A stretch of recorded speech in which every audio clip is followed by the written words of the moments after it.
امیر اہل سنت عمر برکاتہ عالیہ کی بارگاہ میں یہ سوال عرض ہے کہ جیسے یہ سنا ہے کہ نماز کے دوران سجدے کی حالت میں زمین کی سختی محسوس ہونا ضروری ہے، تو آج کل اکثر مساجد میں بلکہ عام ہو گیا ہے کہ پہلے تو فوم کے بچھائے جاتے ہیں 6-8 کے گدے، اور اس کے اوپر پھر کارپیٹ بچھایا جاتا ہے، اور پھر ائمہ کرام کے لیے تو خاص طور پہ موٹے موٹے جو ہے نا جائے نماز بھی ہوتے ہیں، تو آیا کہ ان صورت میں کیا نماز ہو جائے گی؟ اگر پیشانی کو جمائیں گے نا سختی سے، زمین کی سختی محسوس ہو تو نماز ہو جائے گی. جیسے پلنگ کا گدا ہے، جبکہ اس میں پیشانی دبانے سے دبتا ہے وہ، اور دبنے کے بعد جمپ نہیں کرتا، جیسے اسپرنگ جمپ کرتی ہے. اسپرنگ دار گدے پر نماز نہیں ہوتی. ویسے عام گدڑی گدا جو ہے اس میں بہرحال خشوع و خضوع تو آنے کی کوئی امید نظر نہیں آتی کہ دل جمی، لیکن یہ سجدہ ممکن ہے. یہ جو مسلح بچھا دیتے ہیں نا کارپیٹ کے موٹے موٹے، وہ سخت ہوتے ہیں، آپ دباؤ گے تو کچھ دب جائیں گے، اس کے بعد تو دبنے کی گنجائش بھی ان میں نہیں رہتی. ہاں فوم ہوتا نا وہ دب جاتا ہے زیادہ. تو اگر زمین پر پیشانی اس طرح جم گئی کہ اسی کی سختی میں وہی زمین کہلائے گی کہ زمین کی سختی کی وجہ سے یہ ٹھہر گیا بالکل، اب آگے اس کو دبانے کی گنجائش ہی نہیں ہے، تو ایسی صورت میں سجدہ ہو جائے گا.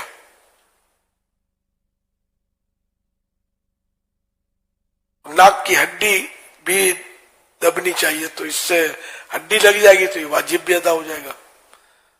10 انگلیاں دونوں پاؤں کی مڑ کر قبلہ رو ہو جائیں، اس کا بھی اہتمام کر رہا ہے.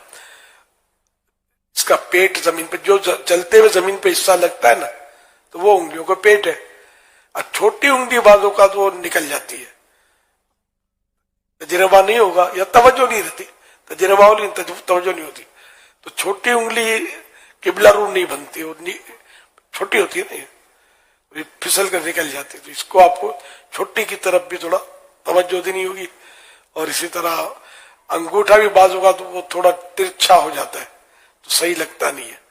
تو یہ ایک دوسرے کو پریکٹیکل کر کے دکھا کر سیکھنے سے انشاءاللہ یہ سجدہ، امید ہے کہ ظاہری سجدہ جو یہ کرنے کی ترکیب تو سیکھنے کی بن سکتی ہے. اور بھی پوری نماز جو ہے، یہ نماز کے حکام میں دیکھیں رکوع میں کس طرح پیٹھ رکھنی ہے، سر، گردن، پیٹھ سب ایک سیدھ میں ہو، ایک لیول میں، اور گھٹنے مضبوطی سے پکڑ لیں. یہ مردوں کا طریقہ بتا رہا ہوں، گھٹنے مضبوطی سے پکڑ لیں، تو اس طرح یعنی مطلب پکڑ لیں، مضبوطی کا لفظ نہیں غلط، پکڑ لیں اس کو. تو اس طرح جب ترکیب کریں گے کینچی بھی نہیں بنے گی کونیوں میں دونوں، تو پھر اس طرح، اور یہ پاؤں بھی ٹیڑھے ترچھے نہیں رہیں گے، اسٹریٹ رہیں گے نا، تو انشاءاللہ یہ رکوع بھی پراپر بن جائے گا، کمر بھی سیدھی ہو جائے گی.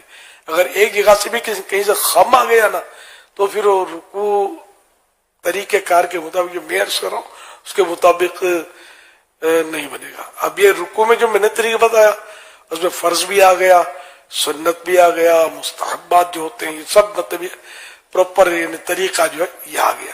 تو یہ ایک دوسرے کو آپ پریکٹس کروائیں گے نا، ایک دوسرے کی چیک کریں گے تو شاید یہ کہ اس میں آپ کو فائدہ ہوگا، ورنہ خود اپنے طور پر تو بندہ مطمئن ہو جاتا ہے کہ صحیح تو ہے. بولنا کس نے، بولنے کا اتنا رجحان نہیں ہے کہ کوئی دوسرے کو سمجھائے، یہ بھی ایک دکھ کی بات ہے.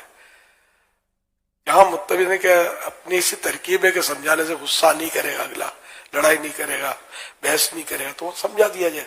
بعض ہوتے ہیں عجیب و غریب ذہن کے ہوتے ہیں، وہ نہیں ان کو سمجھانا واقعی گلے پڑ جاتے ہیں.